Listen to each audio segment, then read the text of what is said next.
Welcome, everyone, and welcome to this panel featuring upcoming romance titles. My name is Linsey Milillo, and I'm a librarian and assistant branch manager of the Lane Libraries in Fairfield, Ohio.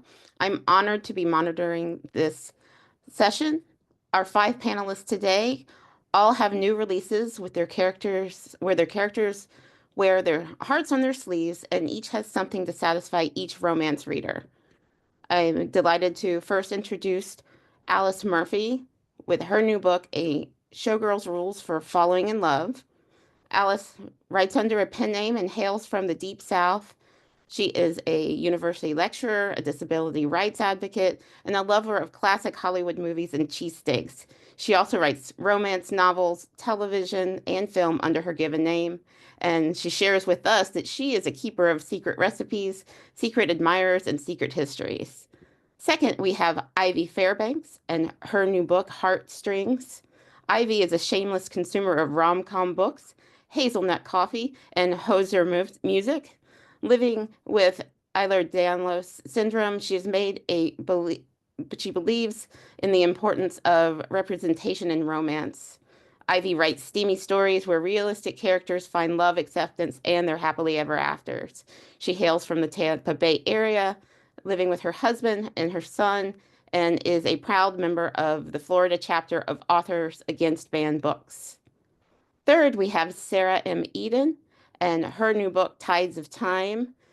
Sarah is a USA Today bestselling author and has written more than 70 witty and charming historical novels, which have sold over 1 million copies worldwide.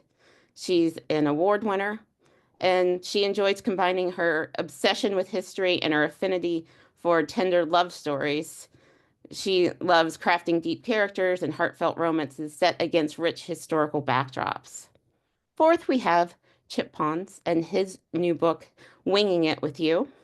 Raised in Michigan before eventually traveling the world as a photojournalist in the U.S. Air Force, Chip there met and worked alongside his dream of a husband and better half. He spent his entire life swooning over the love stories, filling up his shelves until one day he decided he was going to start writing his own. He currently lives in the heart of Washington, D.C. with his husband and his adorable pup that he likes chasing around, Margot.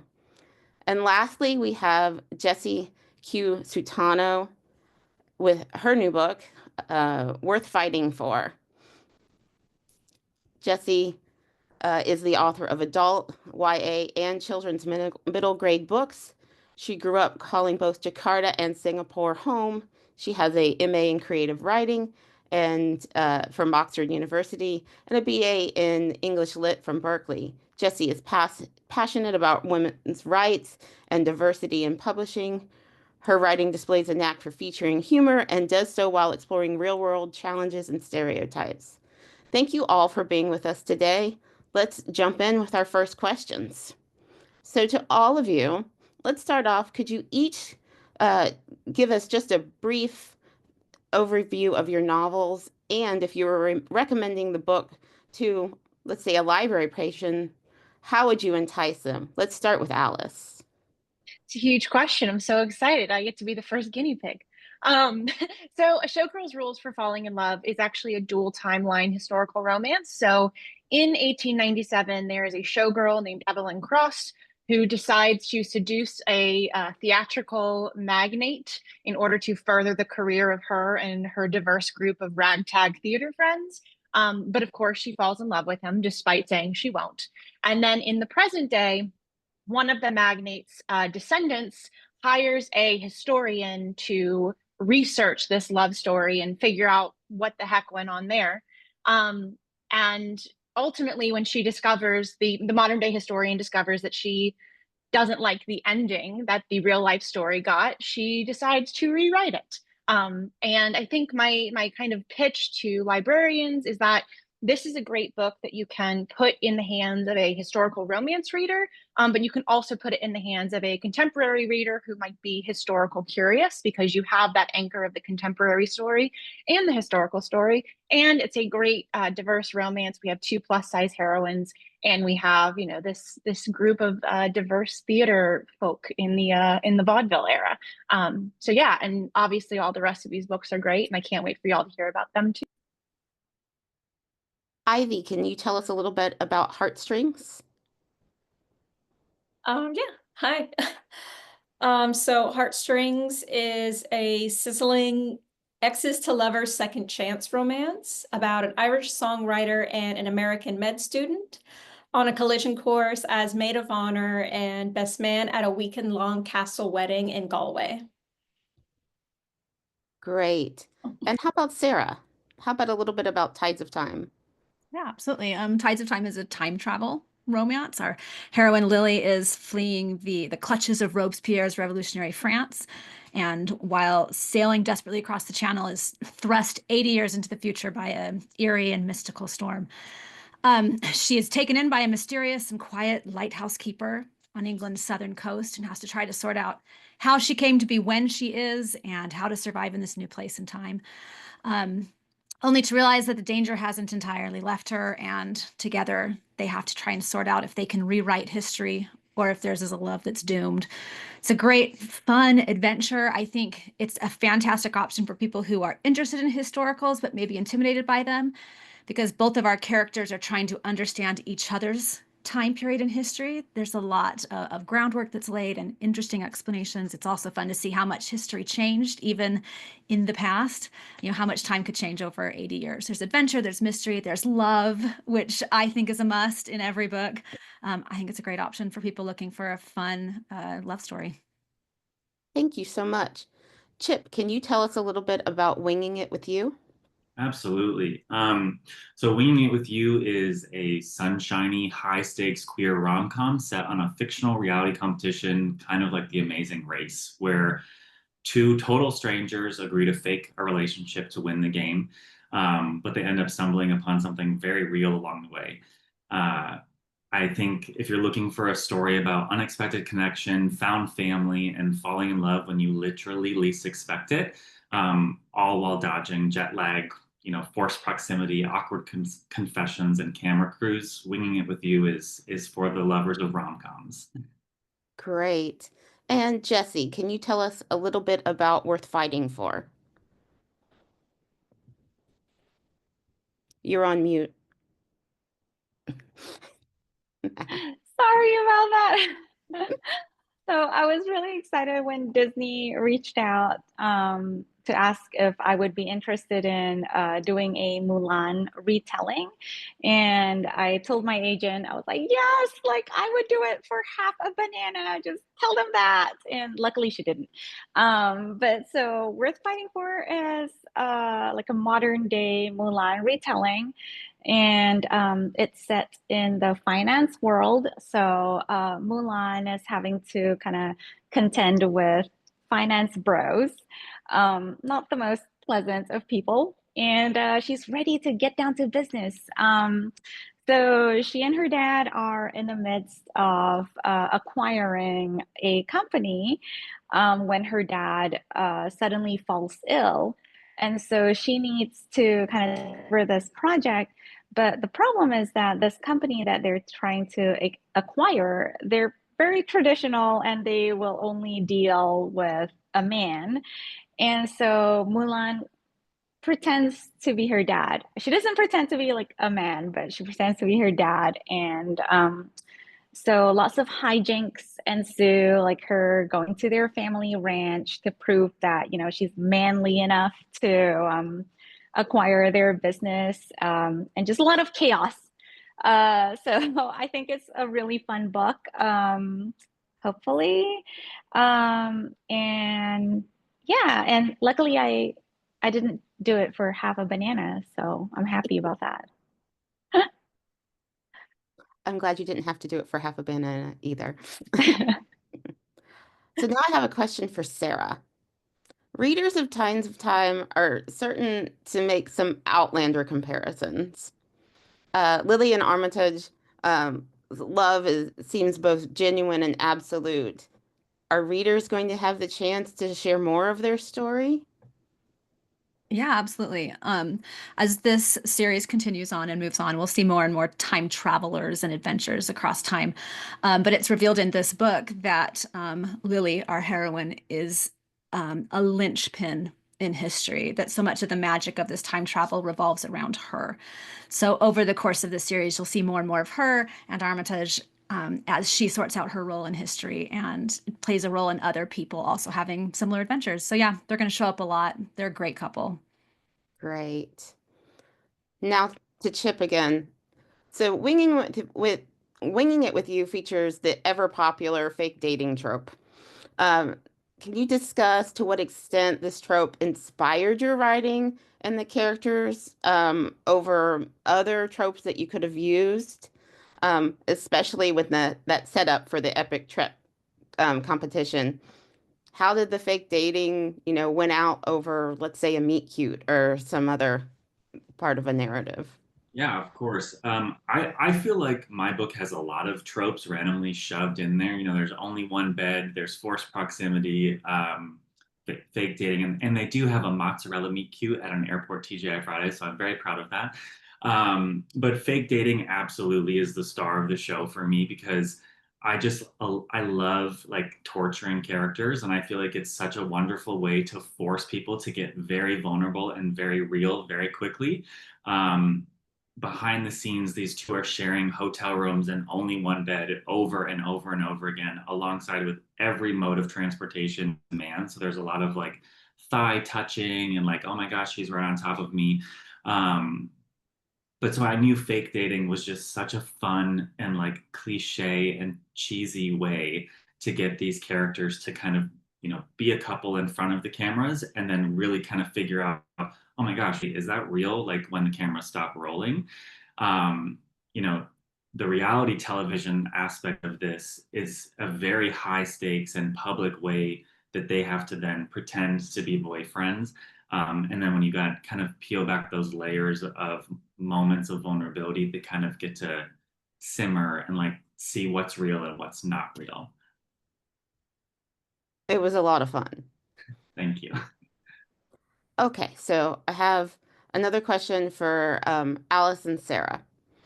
Your stories all contain rather specific research that drives the narratives and the characters. What were some of the challenges that you experienced when incorporating such research into a fictional story? So, Alice first. Yeah, I mean, I'm sure Sarah can attest to this. You do so much research and then you want to just let the entire world know how many little books you read, so it's hard to kind of call back. But I think for me, the hardest thing I came up against is I think we all have been like implicitly or explicitly told a certain story of history and a certain conception of history. We think everything in the past was very conservative and everyone was thin and there were no gay people. And we are taught a specific version of history that is not true.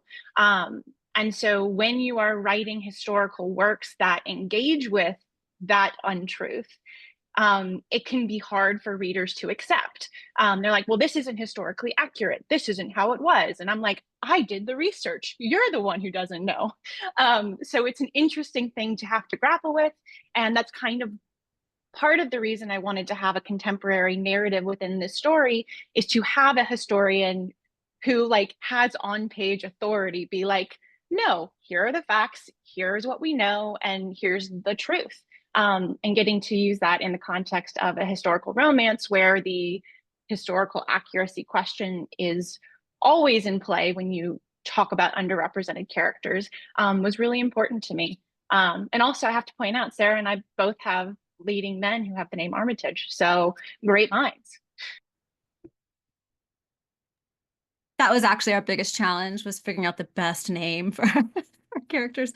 Yeah, no, Alice is exactly right. I think one of the biggest challenges is you have to know way more than ever makes it onto the page. But if you're kind of a history nerd, which I suspect we both are, you want to just say, here's all the stuff I learned and here's all the interesting things I've been studying, but it can't all go in there. But I love telling stories about people, places, times that are not just underrepresented in history, but so often misrepresented, to where their actual stories or their influence or their impact on history has been erased and changed in service to some narrative. Usually the same powers that be that had originally caused the problems at the time they lived continue to erase people from history. So I love being able to delve into those stories. But yes, you have inevitably readers who will give you horrible reviews because they insist that it's inaccurate and that you got the history wrong. And you want to say, no, you've been taught wrong history. Please go and look into this because it's incredible. People tell history in ways that fit the narratives that they're looking for. And I love, as historical writers, we can tell those stories that don't get told. We can tell those stories that have been tried to be erased and suppressed for so long.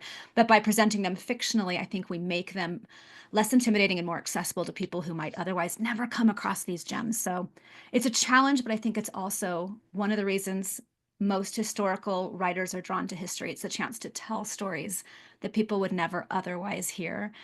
That's one of my favorite things about it. Thank you both so much. I'll circle back around to Jesse.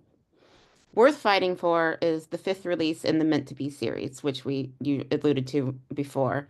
And that series is now featuring contemporary romances that are inspired by the classic fairy tales.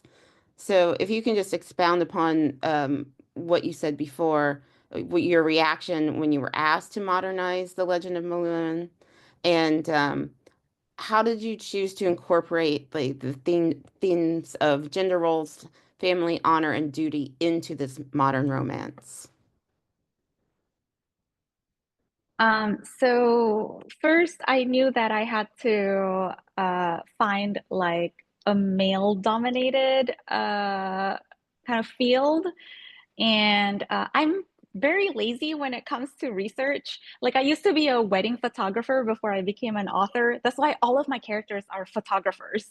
And and so when I was like planning Mulan, I was like, oh my gosh, like what world can I set this in?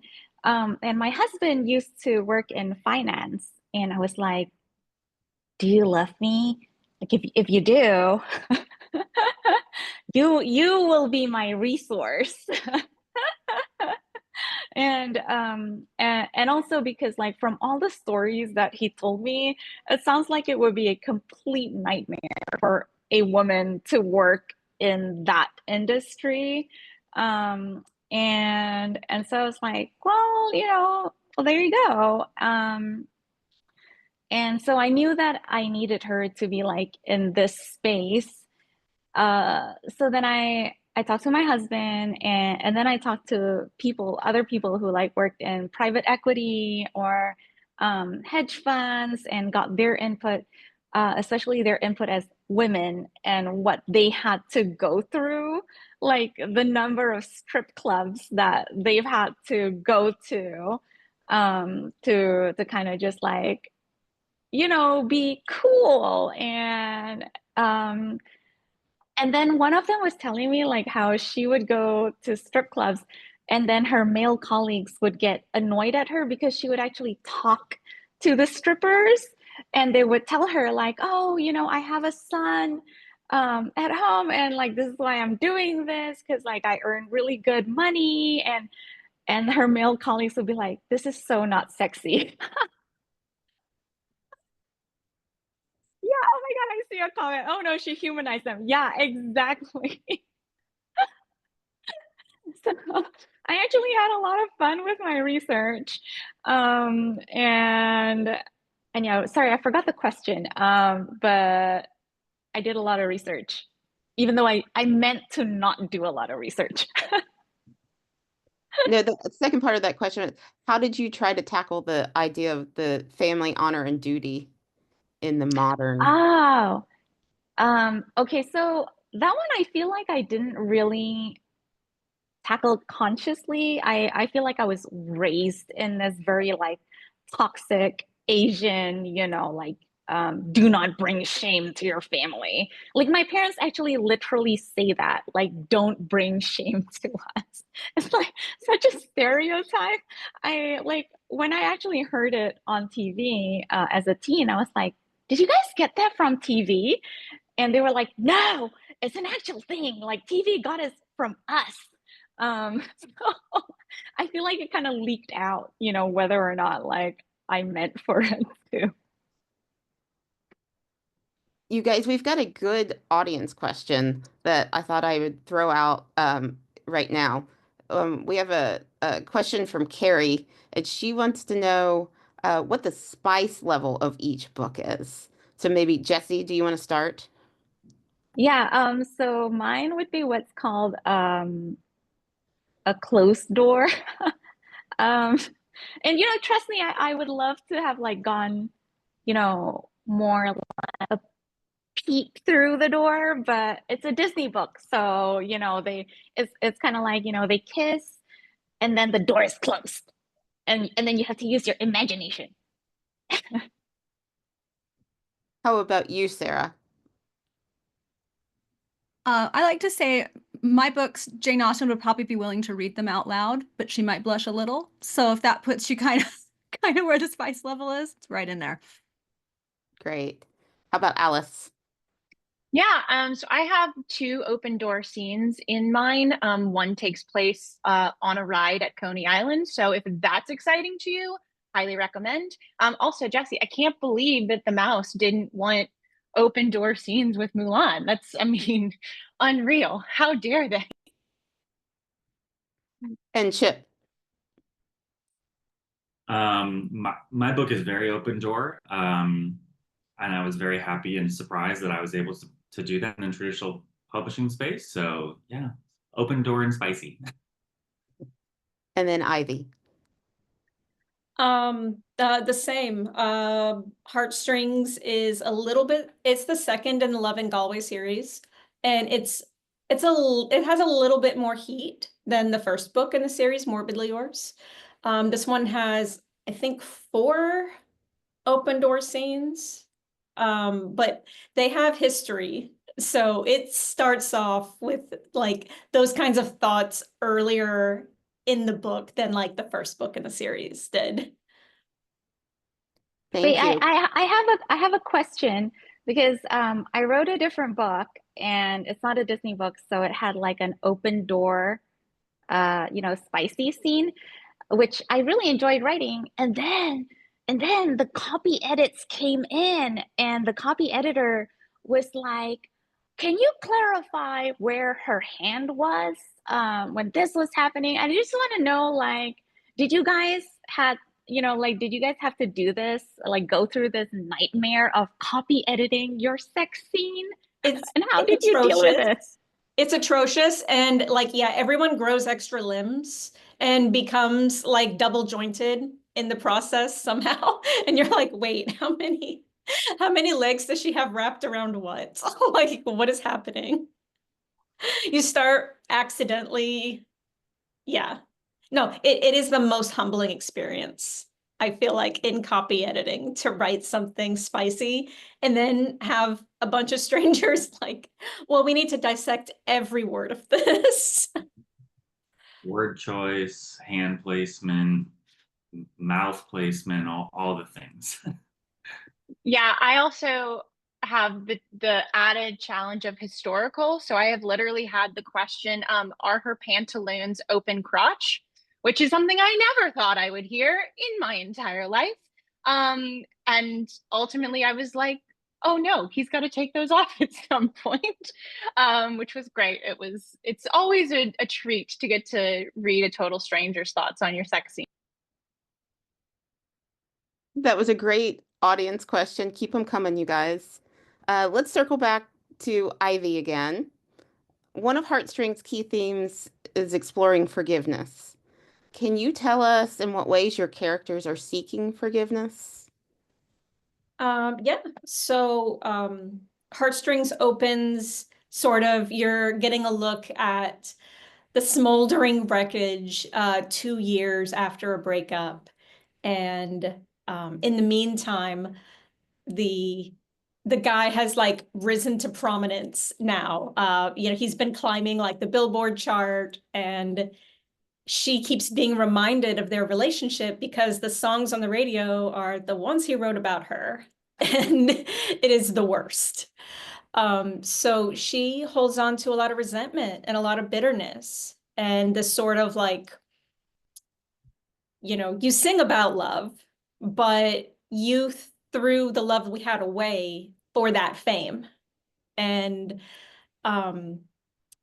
it takes, you know, that's the kind of the arc of their stories, finding their way back to each other, finding their way past that resentment and those old wounds, and learning to trust each other again, but learning to trust their own judgment as well, because after a breakup like that, that hurts years later, you know, you know, you would question your judgment going forward. Can I trust myself falling in love? Can I trust myself with them?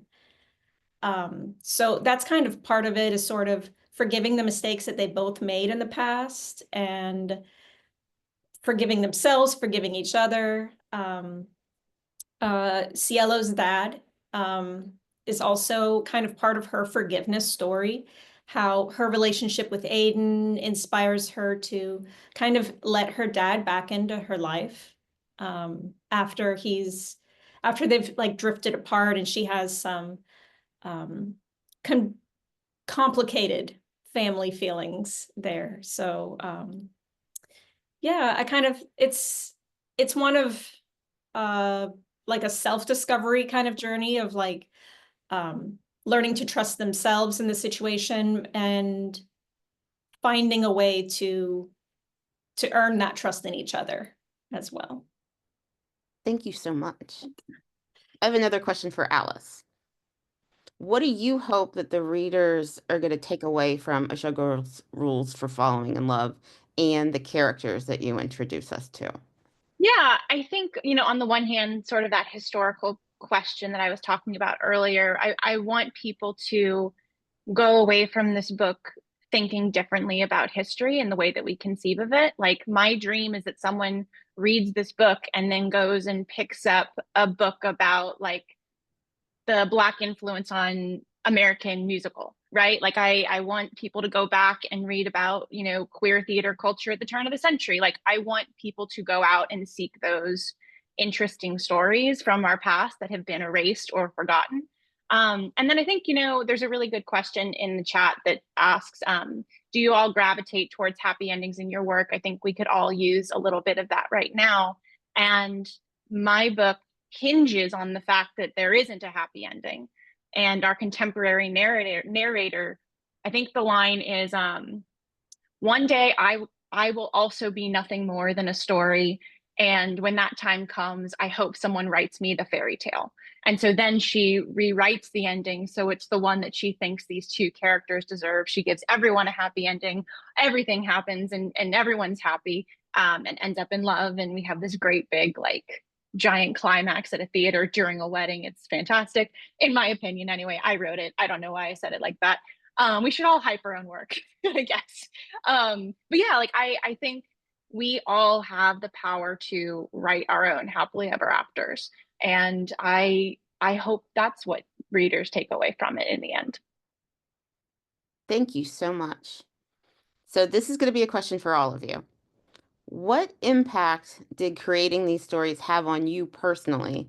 Is the final product what you imagined that you would have at the beginning? And if it's not, how did it change from your original vision? Let's start with Jessie.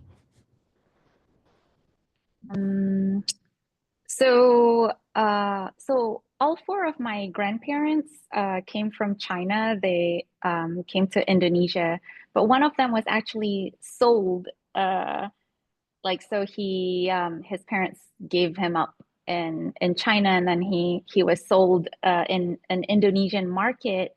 Like, he was actually literally he was in a cage, and he was sold by like the pound, to be like a servant to a family here. And so when that's why, you know, when Disney came and asked, like, are you interested in writing this story?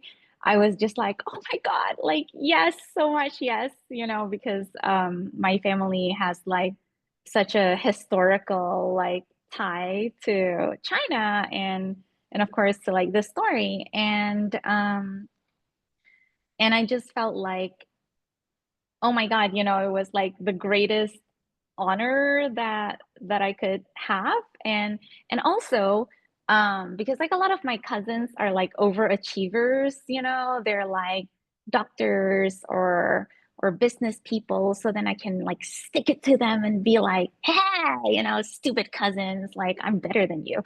So like to me it just like meant so many things, like just like historical, like, you know, something that has so much meaning for my family, and then also like has a lot of meaning for me as like a woman, and what's expected of me in both like my culture and also like the places where I've lived in. And it was just such a great joy to be able to like come up with this story and kind of like turn all of these expectations on their heads.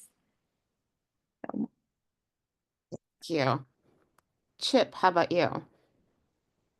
Yeah, I self-published my first book, and that book was very like heavy and personal, and like it was a lot. I think I was working through something when I wrote it. So when I went with the concept of winging it with you, I kept using the words that like I know romance readers and writers aren't supposed to talk about our genre with, like fluffy, cheesy, cliche, but like that's what I needed. Um, and so I went into this story with those words in mind. And I think through writing it, I don't think I realized the how much I needed queer joy on page, and like what that meant for me. You know, as a member of the queer community, it can sometimes feel like all the stories that we get to tell are about our struggles, the challenges that we face, and we kind of forget to give ourselves that permission to like really revel in the joy and the happiness and the happily ever after, and like all those classic tropes that rom-com lovers love. Um, and so for me, like I just felt this immense sense of honor and like relief and happiness that I got to live in this world of queer joy with this book, and like put it out into the world and connect with readers about it. And the sexual identities of my characters are such a huge part of who they are, but it's not the conflict of the book, and they just get to have this happily ever after. And like I don't think I realized how much I was missing queer joy in my reading life and in my personal life, and that's like my biggest takeaway from this. Thank you so much. Sarah, what did you take away from your writing this particular novel? I don't know if I'm the only one on this panel. I suspect I'm not, but I feel like every book that I write, there's part of me that is convinced this is the book that's going to show everyone that I don't actually know how to write. This is the book that's going to end everything. This is where it all comes crashing down. Everyone's going to figure out I'm faking it this whole time. I'm glad to see some nods, whether or not they're authentic. I need to know that self-inflicted imposter syndrome is not unique to me. But I had never written time travel before. So this was a departure from what I usually did. I knew it was going to be a challenge. I will say going into it, I was not at all sure I could actually do it. And as a writer, you want to be kind of stretching and challenging yourself, but sometimes we give ourselves challenges that when we're in the midst of it, we start to think, oh, this was a really big mistake.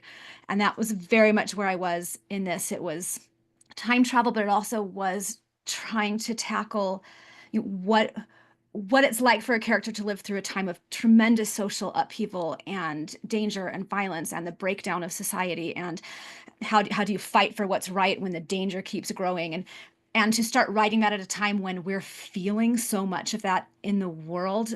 Often for me, writing is something of an escape, and this didn't feel like that because it echoed too much of what we're already seeing. So tackling a new genre, writing about something that wasn't the escape that I wanted it to be, I think there were many times in the course of writing this that I thought maybe I should go get a job as a greeter at Walmart because it'd probably be better for my mental health, and it'd probably be, you know, a better way to spend my life. But I kept going with it, and I will say I felt like I would have been happy with This Isn't a Terrible Book the fact that it turned out good and I didn't completely destroy this story I had in my mind, I think was an important thing for me as a writer.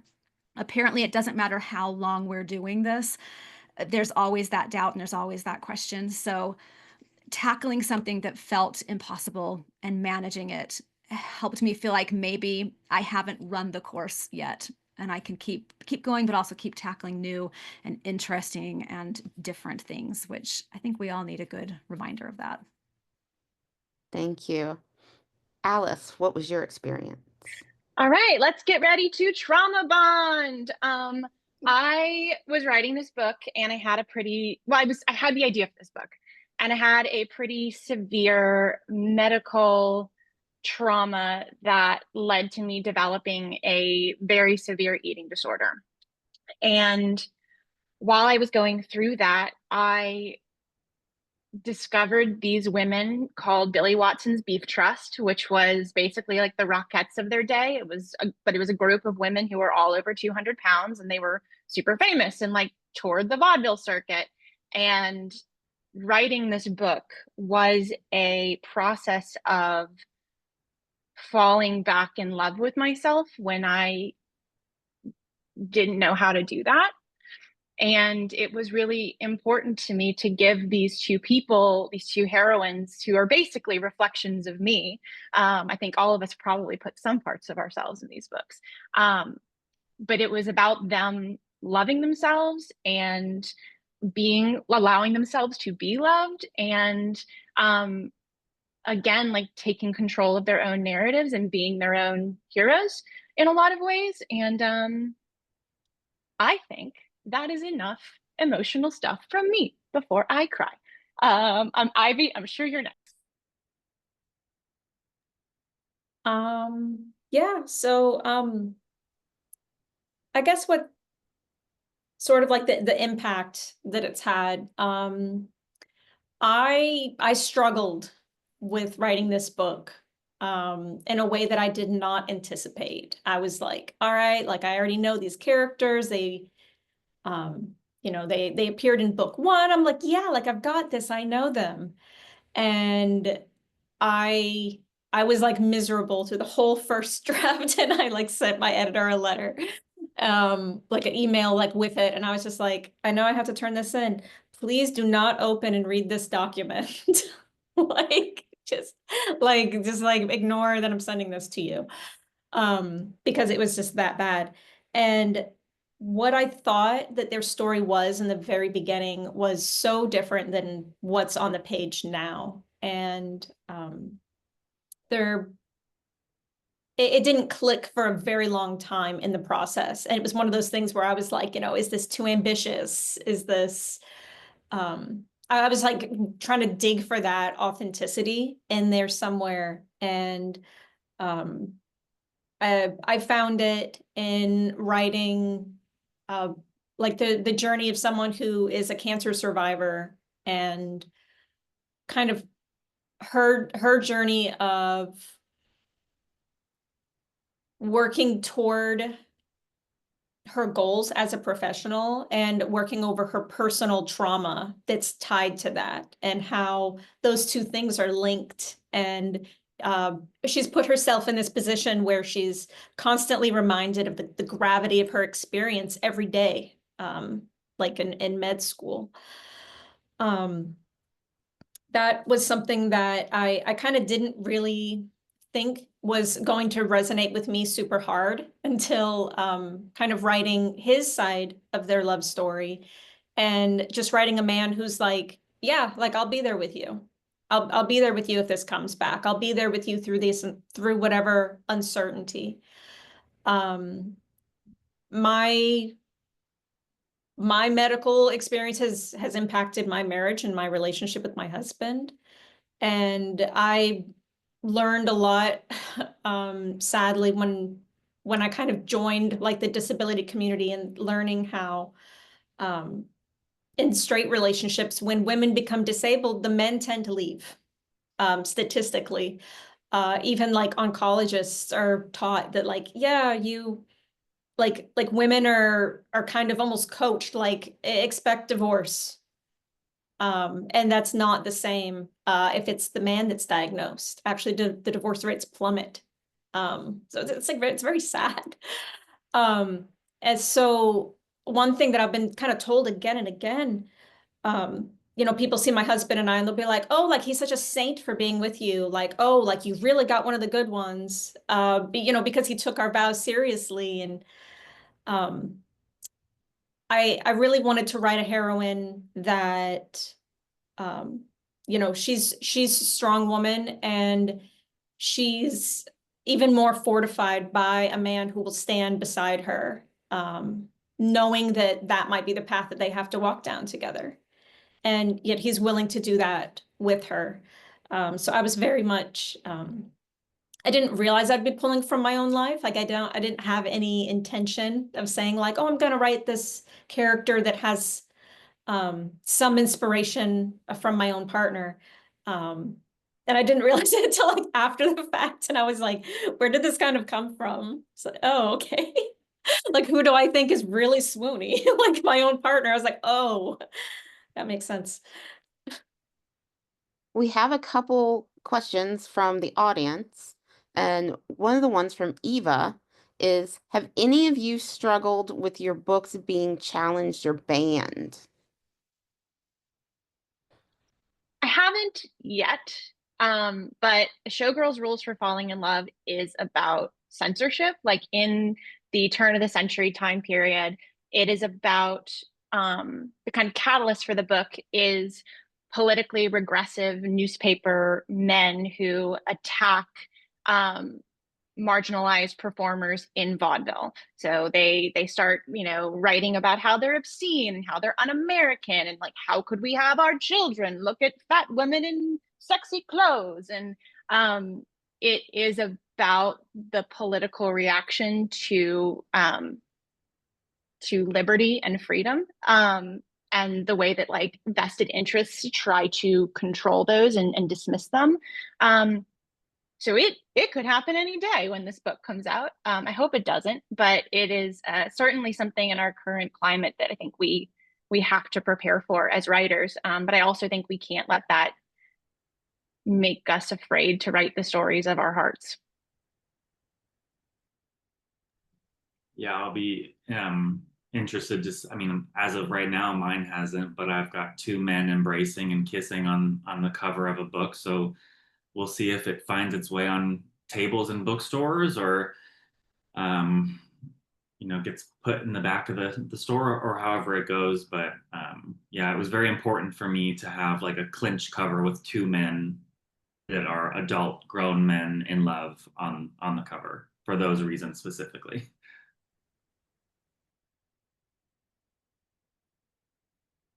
Okay, we've got another audience question from Matthew, and this is for all of you. How do you create authentic chemistry for your characters?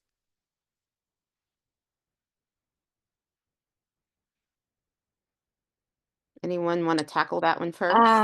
Yeah, well, it's really tough, and that's why I actually prefer writing murder books, because with like murder books, if your chemistry kind of fizzles, you just throw in a dead body, and then it's like, yay, automatic tension.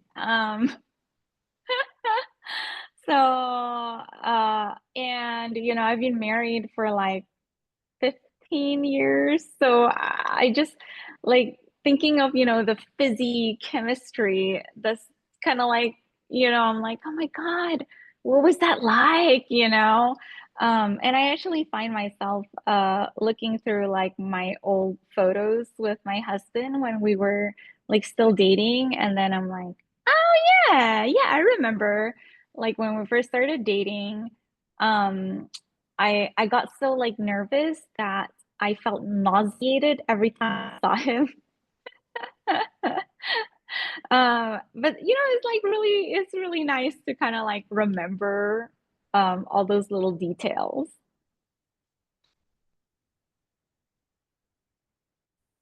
We've got about 5 minutes left, and we've got one question left from our audience. What are some of your favorite or least favorite parts of your writing process? This is for all of you. How about you, Sarah? I was gonna say I'll jump in. We were on the same brainwave. I'm enough of a nerd that research is actually one of my favorite parts of the process. I have to legitimately set timers so that I can get back to writing. As we talked about earlier, copy edits can, and not just copy edits, but edits can get awkward. I love that they make the writing better, but man, when you're diving into the nitty gritty and looking at every word you wrote, that can be overwhelming, can be a little bit discouraging. Part of you is like, okay, yes, there were 3 Thursdays in that week. No one else is going to know. You're like, you wish you'd gotten it right the first time, but at the same time, you feel like you're being torn to pieces. Yet it's such a necessary part of the process. So yeah, I won't say I dislike editing, but it's probably the hardest one for me because I wish it had started out so good. Every time I get an editor letter, I don't know if you guys are the same. I fully expect it to be covered in, stars and sunshine, and all it says is this was the perfect book. We don't know how you did it. Signed, your editor, and you just, pat yourself on the back, but hasn't happened yet. Necessary part of the process. Yeah, we're all crossing our fingers. Next book, guys. We're all gonna get that letter. It's coming.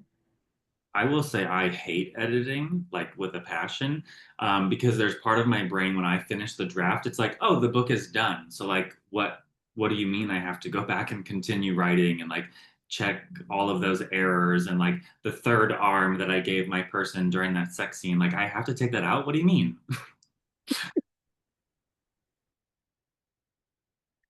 Yeah, for me, it's all the best part and it's all the worst part. Like everything has something annoying about it. Like sitting down to write, I'm like, how do I make you two kiss? Like, just do it. Like, why do I have to think about it? And being intentional about things. Edits are like, I thought I was perfect. Why are you being so mean to me? But honestly, the thing that bothers me the most about publishing and being a professional writer is social media. Like every day I got to come up with something to post. And I'm like, I didn't sign up for an email job. I want to go write my little book and do my research. So I love all the parts of writing. All the parts of writing have weird things. And then social media, I wish would go away, I think is my answer. That's my favorite part. We are just about out of time, everyone. I want to thank everyone of our speakers, and thank you to all the librarians and the book lovers who have joined us today. I saw a couple of comments. The chat was on fire today. You guys did an excellent job, and we're glad that everybody enjoyed what you had to say and are looking forward to all of your books. Next up, we've got a short break. So if you're participating in the whole day of dialogue, you want to head back over to the exhibit hall to check out the booths. Remember that all of today's sessions and all of the exhibit hall content will be on demand for 3 months. So thank you all so much. Have a great day, and we hope to see you guys again soon. Thank you guys. Thank you. Thanks, librarian.